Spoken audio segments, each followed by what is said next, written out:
Well, it's Space Week in Israel, and some of the world's top scientists, experts, and astronauts are coming together to discuss the future of space research. But one of the biggest limitations to exploring the universe actually happens to be an issue we are warned about on a daily basis: radiation. No, not from our cell phones, but from the great beyond. Joining us now in the studio is Oren Milstein, the CEO of Stemrad, an Israeli company that may have a solution. Thank you so much for joining us. Thank you for having me. All right, so let's talk about the issue of radiation for those of us who need this to be broken down simply. How does radiation affect space travel?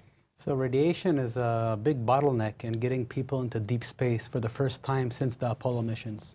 And the problem is either solar storms coming from the sun or galactic cosmic rays coming from faraway galaxies.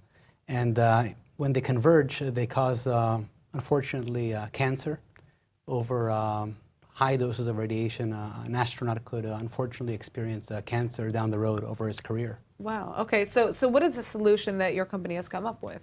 So we basically mapped the most sensitive tissues within the human body when it comes to radiation, and we found a way to protect those tissues specifically using a very ergonomic vest called the Astrorad radiation vest.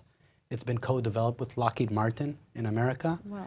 And it's being sponsored by the Israeli Space Agency, and it's about to be deployed around the moon in 2019 on Orion's mission, NASA's flagship spacecraft. Now this is amazing. I'm wondering if there's something like this that we can wear to protect ourselves from just, our cell phones and X-ray machines and so on and so forth. It's interesting that you ask, because we do have a ground-based solution being used by our firefighters and soldiers as we speak to safeguard our nuclear reactors around the world. Very cool. Okay, so this kind of may be a very straightforward question. Why did you decide to focus on this issue? But I think it does have some implications when we think about the Israeli astronaut Ilan Ramon as an example, right?